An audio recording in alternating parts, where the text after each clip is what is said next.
Go ahead. Thanks, John. Zoot Velasco is a longtime Rotarian. He's with the Fullerton Club for I think his second go around maybe. He had a stint up in the Central Valley for a while, I think, if memory serves. He's a former director at the Muckenthaler and currently a public affairs person at Cal State Fullerton. I'm the director of the G&SG Center for Nonprofits at the Mihaela School of Business at Cal State Fullerton. I was so close. And he's got a really interesting presentation on Harris. And so it'll be a little different because he can't walk around and he's got headphones on. But, you know, welcome Paul Harris 2020 version. Thank you. Thank you. And Craig, you're back, I see. So I am. Sorry. You're good. You got out of the introduction. Thank you, John. It was good to hear from Craig that it is Asian American Awareness Month as well as Jewish American Awareness Month. I don't know if you all want to, you could honor both at the same time. You go to that new restaurant in Brea called Betty Hanukkah's. It's a Japanese Jewish restaurant. It's a little joke there. I thought it was sashimi. All right, so I'm going to share my screen here. And let me go from the beginning. Okay, everybody can see my screen. Craig, can you see my screen? Yes, I can. Okay, so we're going to give you a little history of Rotary. And usually I ask clubs when I do this speech, this is a great time to bring in guests because if you're a new Rotarian or a guest of a Rotarian, it's a great way to kind of learn what Rotary is. I think we're terrible at explaining what Rotary is, so this kind of does it for you. And so if you've been in Rotary a long time, a lot of this may be redundant, and I won't fault you if you want to do other work, but for those of you who really want to know more about Rotary, this is a great thing for you. So, and I'm happy to do this again next year where I can come in person and maybe do it for new guests that come. It's a great way to kind of introduce prospective members to Rotary. So this is my praying mantis from Orange County. It's an actual Orange County praying mantis saying thank you. This is my little thank you slide for having me here. My first encounter with Rotary started when I was 6 years old. And at 6 years old, and I'm giving away my age here, I started, I was the youngest of 6 kids growing up in the 1960s in Pennsylvania. And my mother would put us all in a Vista Cruiser station wagon. And back then, you know, seatbelts were optional as well as an FM radio. You could choose which one you wanted. And so we had one wonky door that often would open while making corners. And whoever was the youngest got to be next to the door because they would bounce the most. So that's kind of growing up in the 60s.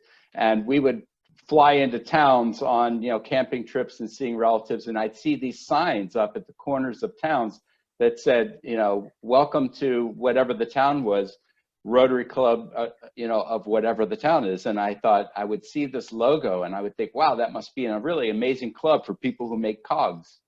And that was really kind of the extent of my thought of Rotary for about 25 more years until I was in my 30s and I was working for the City of Los Angeles Cultural Affairs Department. And I was in charge of building 4 new art centers in the harbor area. And one of them is this Banning's Landing Cultural Center that opened up. I was in charge of getting it built and some others.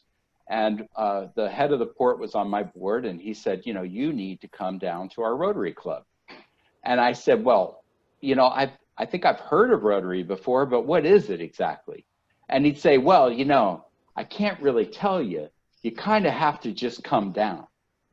And then somebody else said, oh, you should come to the Rotary Club. And I'd say, well, what is it? And they'd say, well, you know, I can't really tell you. You just got to kind of come down. And the more I heard this, the more I thought about it, the more I thought it sounded a lot like a cult, you know, and I kind of pictured that there would be robes and hoods and maybe some kind of masks and maybe some bloodletting of chickens and secret handshakes. I didn't know what I was in for. I was a little bit scared, but I actually did go to the Rotary Club in the harbor at the time, and I had this beautiful rubber chicken dinner that was with a speaker talking about the exciting world of the byproducts of oil production recycling. And after that, I was good. I didn't need to go to Rotary Club again for a while. By the way, no animals were harmed in the making of this PowerPoint. I just want to let you know that. So I didn't think about Rotary again for 10 years and didn't join the club. Moved to Fullerton to start work at the Muckenthaler Cultural Center. And one of my board members said, oh, you know what? You should join the Rotary Club. And other people were saying the same thing. So I was like, oh, here we go again. And I got invited to speak at the Rotary Club of Fullerton. And my goal was just to speak about what new things were coming to the Muckenthaler. And after I got done, the food actually was really good. And they said, hey, would you like to join?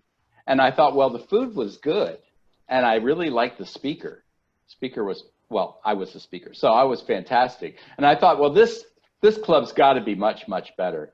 So I decided to, you know, just throw caution to the wind and join. And to my surprise, there were no robes, there were no hoods. And it was pretty much trying to figure out what the Rotary Club was because no one ever told me. But my main reason for going and joining was what everybody told me, which was it's a great network. You have to join, it's a great network. One of my Rotary Club members when I first joined said, now that you're in the Rotary Club of Fullerton, you're one phone call away from anything you need in town. And I think that was true. And I joined out of a selfish desire to network. But you know what? That is why most people join Rotary Club. And in fact, that is why Paul Harris founded Rotary Club, out of a selfish desire to network. And that's okay, because as a great Rotarian once told me, people come for the networking and they stay for the service. And when Paul Harris founded Rotary Club with 3 other gentlemen in 1905, his only goal was networking. Now, to understand who Paul Harris was, you have to understand that he is part of what I like to call the first greatest generation. You know, we always say the World War II generation is the greatest generation. Certainly in our lifetime, that is true. But the first greatest generation are people who went from the Civil War to World War I. These are people that literally defined what America is. When Paul Harris was coming of age, a third of America was still territories. They literally defined what America is. And Paul Harris had a father who, well, if you want to say it nicely, he was a man who was always looking for the American dream and never knew where he left it. To say it not so nicely, he was a bit of a con man, and he was always getting run out of town on a rail because of creditors and debt and tricking people and conning people. And he was often chased by the law, often chased by creditors. And when Paul Harris was 3 years old, he deposited him with his parents in Vermont. And Paul grew up with his grandparents, not so much his father. His father was a rapscallion, as they said back then, and his grandfather, Paul Harris's grandfather, often was worried that Paul Harris was going down the same road. And Paul Harris's grandfather told him something very important as they were growing up in an idyllic little village community in Vermont.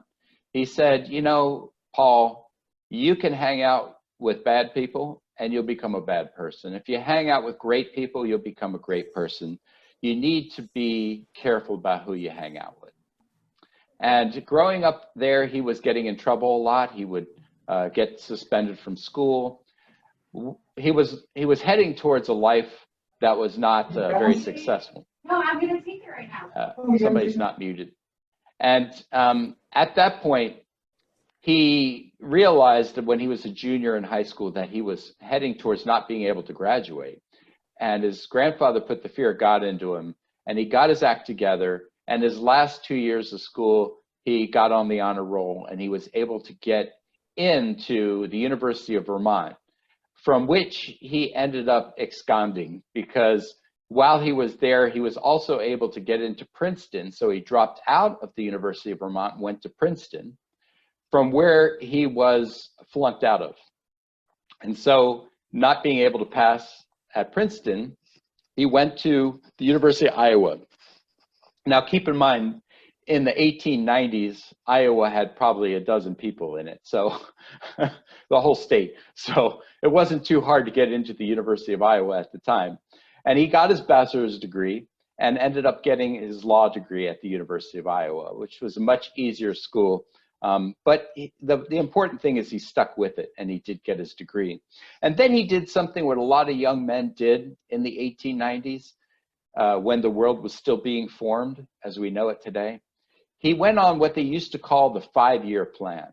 And the 5-year plan was where you would tell your, in his case, his grandparents, I'm going to go see the world for 5 years. I'm going to find out where I want to be, and then I'll settle down there. And that's what a lot of people did back then with a college degree, because with a college degree at that time was a big deal, and you could get a job almost anywhere doing anything. So he went to San Francisco because even though this was the 1890s, it wasn't that long after the gold rush, and San Francisco was a boom town. And he went out there and worked as a newspaper reporter at the San Francisco Chronicle. He worked there for a year, and then he decided he would go and visit Denver, because Denver had just had silver strikes and it was a boom town. He got a job on the newspaper there, but he didn't want to stay in journalism. He got some work as an actor working at a theater. And then he became a cowboy and herded cattle to Chicago. It was the first time he saw Chicago. And Chicago at the time was getting ready for the World's Fair.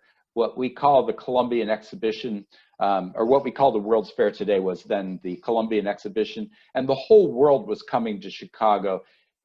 Columbian exhibitions were a lot like Olympic Games are today, where a city will build itself up for it and the entire world will come and see it. So they were getting ready for that, and he was really interested in Chicago, but he was still on his 5-year plan. So he went to Florida and he got a job as a graveyard stone salesman. And he did that in Florida so well that his boss sent him to New York to set up a second franchise. And after that, he sent him to Europe to set up one in Genoa, Italy. There he said, you know, I'm tired of being a graveyard salesman. I'm on my 5-year plan. I'm going to take off. And he went, he left on good terms with his boss, and his boss ended up becoming a Rotarian who started a franchise of Rotary in Florida. But he ended up running cattle, going back to his cowboy days and running cattle from Genoa to the United States. And that's how he got back to the US. And then as the Columbian Exhibition drew closer, he moved to Chicago, which was becoming the boom town of the US at the time. Now, it's important to remember that in 1893, Chicago was known as a place of cowboys and gamblers and prostitutes.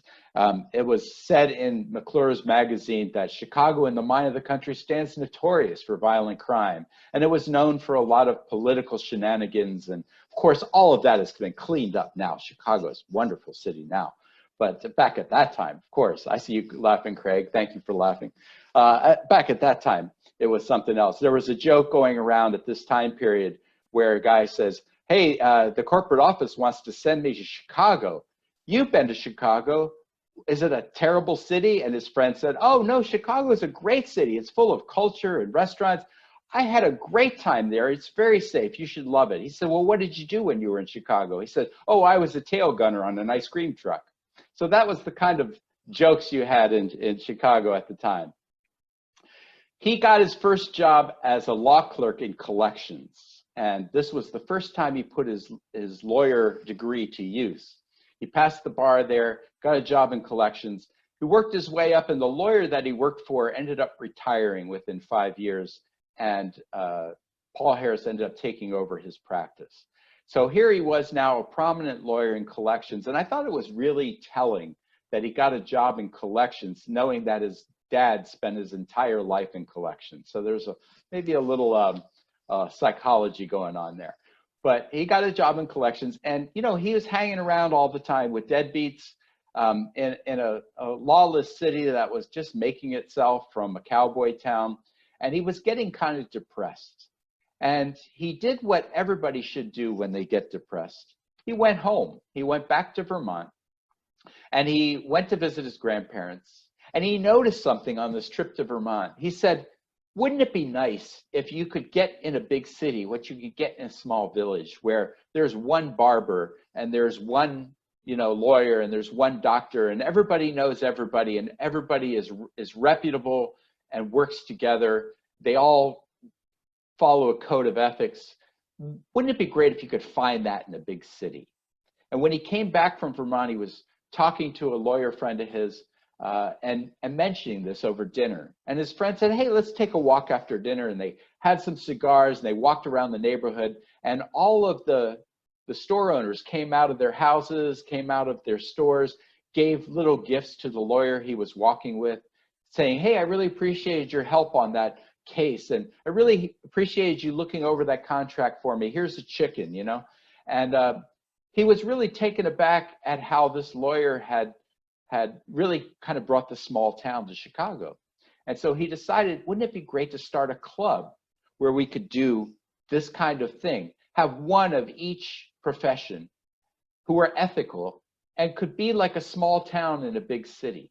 And that was the original idea behind Rotary, was to create a club full of people from different walks of life, different ethnicities, different religions, who had one thing in common, and that was they were ethical businessmen creating a small village atmosphere within a big town.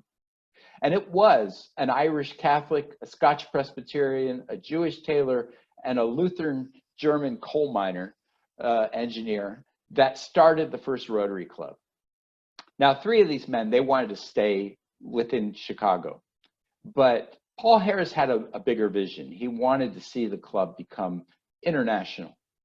And because he'd spent so much time traveling abroad and around the country, he could really see this as happening. And he made a lot of great connections on his way that would help make that happen. They got started. Now, it's important for you to remember that in 1905, when they started this club, by the way, they called it the Rotary Club because it rotated from one house to another of the members. And it was just nothing more complicated than that. But what is really interesting about Rotary is that in 1905, clubs were based solely on religion or ethnicity. This is the kind of clubs you had in 1905. And you would see signs like this in Chicago. These kind of a club where anybody could join of any ethnicity sounded almost Bolshevik, which was communism was becoming a big thing at that time, shortly after the Russian Revolution. But the difference was that this club was founded on business, on a network, on an idea of a social group gathering. There's a club around now called BNI that just completely ripped off the Paul Harris model of having one of each member be from a different profession. And it works because the whole idea of is that you have this ethical network of people that are a small village within a city. And that was the idea. So Paul Harris is doing well, the club is doing well, everyone is doing great, but it's not growing that fast, it's small. Then something happens that makes Rotary really take off, and that was bathrooms. So the city of Chicago has a city hall that was built for the Columbian Exhibition, but it did not have any indoor plumbing because it was built in 1893.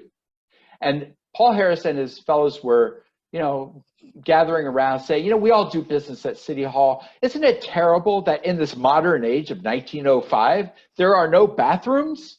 Indoor plumbing is a thing now, and City Hall should have been the first to have it, and they were just kvetching about it.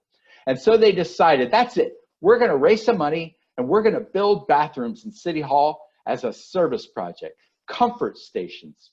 And so they did. And people went crazy because it was in all the papers. Oh my gosh, this Rotary Club is putting comfort stations in City Hall.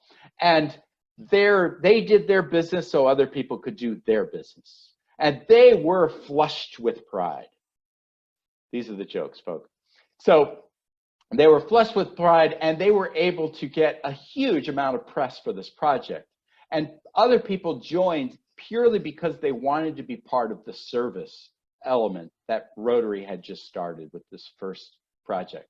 And service then became entrenched as part of what Rotary does. So it's important to remember that Rotary was founded on networking and then continued to grow because of service. And that's how we should think of it when we bring people into Rotary. They come in for the network, they stay for the service. Rotary went international in 1910 with the first club in Edmonton, Canada, or Toronto, I can't remember which, Canadian club. It kept growing. The fifth Rotarian was a man named Harry Riggles, who was a music teacher, and he introduced the idea of singing at Rotary meetings, and that's where the singing comes from. And I know there are a lot of clubs. Craig, are you a singing club or a non-singing club? We used to be. We're not a singing club anymore.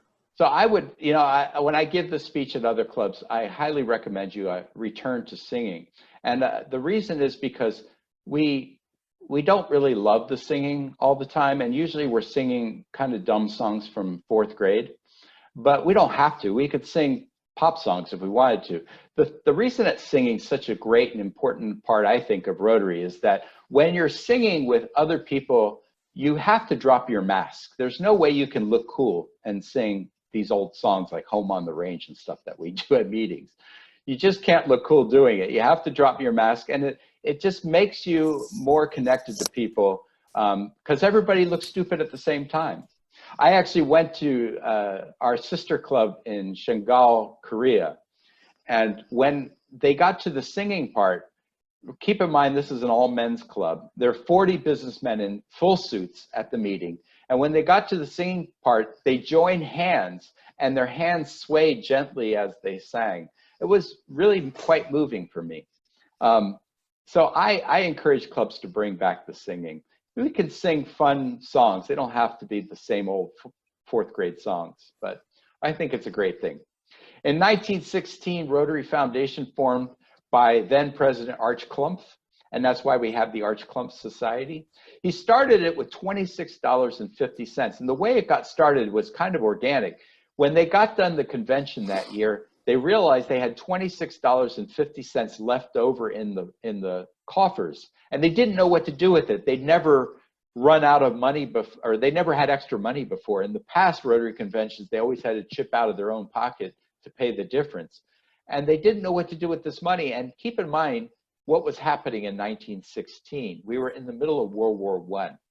And they decided, let's start a fund for world peace. And so they started the Rotary Foundation. And it's important when we hear that there are Rotary Peace Scholars around the world that we realize that started in World War I because there was this first time ever the entire world was at war at once. And they didn't ever want it to happen again.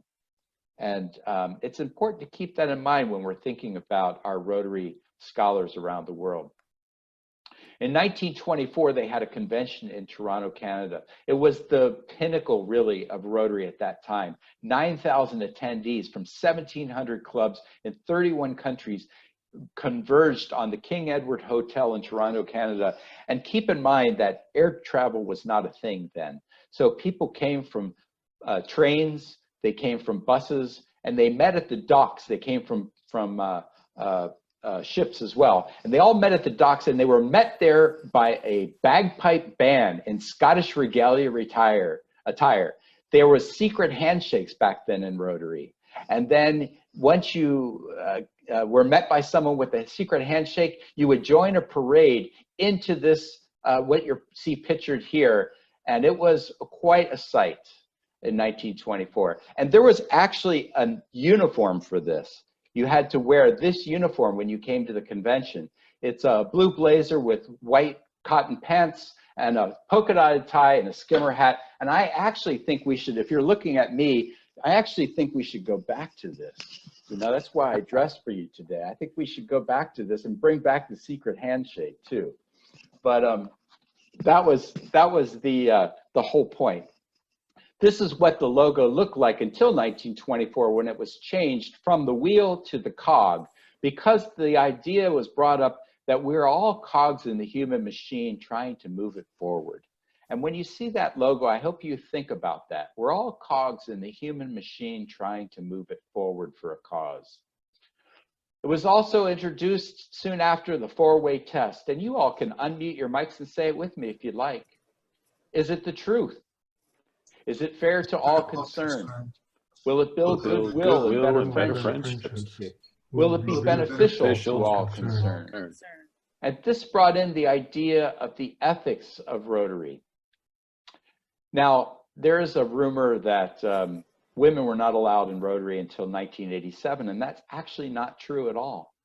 Women were allowed in Rotary at the very beginning of Rotary, and the first women joined in 1911. Now, keep in mind, to be part of Rotary, you had to be a business person, and there were very few women in business at the time. But women did join in Belfast and Minnesota, Belfast, Minneapolis, and Duluth, 3 Minnesota clubs in 1911. These were suffragettes that joined. And women were part of clubs. In 1914, the Rotary Ann started at the Philadelphia Convention. The president's wife started them. Her name was Ann. And there was kind of a play on Raggedy Ann. And so that was a club for housewives of Rotary. So we had women in business joining in 1911. We had the Rotary Anns in 1914. But in 1921, at the convention, they decided to ban women from joining. And that was when women were kicked out of Rotary. In 1977, the Duarte Club went against convention by bringing a woman into their club, and they were kicked out of Rotary for it, and they became the ex-Rotary Club of Duarte. And it's kind of cool that California was ahead of the trend, and we were the ones who brought women back into Rotary. They were actually instrumental in bringing women back in 10 years later in 1987. They were allowed back into the Rotary fold, and they were then heralded as heroes at Duarte. In 1989, the charter was changed and women were permanently allowed back in. But it's important to remember that Paul Harris said early on, this is a changing world and we must be prepared to change with it. The story of Rotary must be written again and again. So today we have over 1 million Rotarians in 200 countries. We have Rotarians from high school age all the way up to seniors. We're doing projects from Albania to Zimbabwe, A to Z. And we're this close to wiping out polio. It's down to just a few cases in a few countries. It's the vacation in the middle of my lunch day when I get to see my Rotarian friends, and really my best friends are my Rotarian friends from my club. It is also leadership training. This is Dr. Jim Young from the Fullerton Club. He used to go around doing this Paul Harris talk, and he did it in over 40 countries around the world. And all the money that was generated from it, he put into Paul Harris points for club members. And it went back into Rotary. This is Buck Catlin. He was a 3-time mayor of Fullerton, 7-time council member. He was a submarine commander in World War II. He actually was in charge of destroying the Japanese fleet after the war. He worked his way up from an enlisted man to I forget what his commander of the submarine fleet. He was somebody that really taught me many things, and both Jim and Buck Catlin are both passed away now, but I learned so much about Fullerton from them and so much about Rotary from them. And it was Jim that asked me to take over for him doing this talk, and I do it in memory of him. You know, we have clothes on, too many clothes and not enough hangers. These are the kind of first world problems we have in America. But other people are trying to get water, sanitation, inoculations. And we as Rotarians are doing these projects all over the world. Service above self is our motto. And Gandhi said the best way to find yourself is to lose yourself in the service of others. I learned what Rotary is back in 2000, and I believe it was 11, when I was a Fullerton Rotarian and a typhoon hit the Philippines. My wife is Filipino, and she was in the Broadway show Miss Saigon on tour.